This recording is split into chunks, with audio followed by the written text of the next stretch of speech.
ঢাকা শহরে যতগুলো চায়ের দোকান আছে সে প্রত্যেকটা থেকে বসে বসে ছাত্র আন্দোলন টাকা পায়। ভাগ্য ভালো যে হচ্ছে আমি যে মেট্রো রেলে চড়েছি সেই মেট্রো রেলের ছবিটা তাদের সামনে যাই নাই। যদি তাদের সামনে যেত তাহলে তারা আমাকে মেট্রো রেলের মালিকও বানিয়ে দিতে পারতো। বিষয়টা হলো যে হচ্ছে আমি একটি উপজেলাতে যাচ্ছি, সেই উপজেলার মানুষজনের একটা আশা আকাঙ্ক্ষা স্বপ্ন তারা আমাকে অ্যাকসেপ্ট করেছে। আপনারা দেখছেন আমার উপজেলার ইতিহাসে সবচাইতে বড় সমাবেশ আমাকে কেন্দ্র করে হয়েছে। উপজেলার আমি একটা গ্রামে গিয়েছি, প্রতিটি গ্রামে ৩-৪ হাজার করে মানুষ এসে ভিড় করেছে। আমি আমার বাজার থেকে আমার বাড়ির দূরত্ব হচ্ছে ১.৫ কিলোমিটার। বাজারে আমি একটা বক্তব্য দিয়ে বাড়িতে গিয়েছি, তার মধ্যে মানুষ জমির উপর দিয়ে দৌড়ে আমার বাড়িতে গিয়ে ভিড় করেছে। মানে মানুষের এতটাই ভালোবাসা।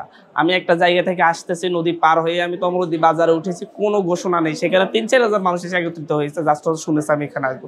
এই যে ভালোবাসার জায়গা থেকে মানুষজন প্রতিটি জায়গায়, আমার বিভিন্ন বাজারের মানুষজন, বিভিন্ন শিক্ষকরা আমার জন্য বিভিন্ন ধরনের গেট করেছে, এগুলো ভালোবাসার জায়গা থেকে হয়েছে। এখন হচ্ছে যদি কোনো কথা হয়ে থাকে যে হচ্ছে উনি কারো থেকে জোর করে একটা গেট করিয়েছেন, একটা কিছু করিয়েছেন, প্রশ্ন উঠতে পারে, প্রমাণ সাপেক্ষে আসুক। তাছাড়া হচ্ছে যে গাড়িটা, সেই গাড়িটা কে মালিক এটা বের করার জন্য হচ্ছে আইনস্টাইন হওয়া লাগবে না, এটা যে কেউ বের করতে পারবে। এবং আমি যখন যাচ্ছিলাম সেই গাড়ির সামনে যে ব্যক্তিটা বসা ছিল সেই ব্যক্তিটাই ওই গাড়ির মালিক। এখন হচ্ছে সবই দেখে, কিন্তু হচ্ছে সমালোচনা করার জন্য করে, বিভিন্ন ফেসবুকের বিভিন্ন পেজে এটাকে পোস্ট করে, আবার স্পন্সর করা হচ্ছে এটাকে, যাতে হচ্ছে বেশি মানুষের কাছে পৌঁছায়। এটা তারা করবে, আমি এগুলোর জবাব দেওয়া প্রয়োজন বলে মনে করি না। এদেশের মানুষই অ্যাকসেপ্ট করবে, এদেশের মানুষই বুঝবে যে আমরা কেমন রাজনীতি চাচ্ছি, আমরা কি করতেছি, এটা মানুষজন দেখছে। কারণ যারা বিতর্কিত করার চেষ্টা করবে তারা এক সময় হারিয়ে যাবে। বাংলাদেশে অনেক মানুষজনকে বিতর্কিত করার চেষ্টা করা হয়েছে, তারা কিন্তু হারিয়ে যায়নি। যারা বিতর্কিত করার চেষ্টা করেছে তারা হারিয়ে গিয়েছে। কারণ হচ্ছে সতনে এর পথে থাকলে কেউ সহজে এসব বিতর্ক সৃষ্টি করে শুধুমাত্র অনলাইন প্রপাগান্ডার মাধ্যমে আমাদের ইমেজ নষ্ট করতে পারবে না, আমি অন্তত বিশ্বাস করি। যার কারণে আমি এসব কিছু জবাব দিতে আমি চাই না।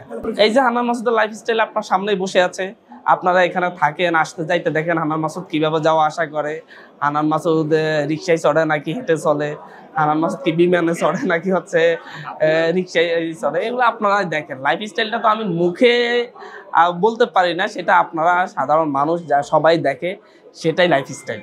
সরকার আসলে সেই সব এলাকা থেকে মানুষজনকে জিজ্ঞাসা করে আসা দরকার। এই যে আপনার ঘাটে কাজ করতেছেন, আপনারা কি এদের কাছ থেকে কারা টাকা নেয়, কি করে, এবার প্রতিটি জায়গায় চাঁদাবাজি। আমি পর্যন্ত একটা নির্দিষ্ট দলের লোকজন চাঁদাবাজি করে যাচ্ছে।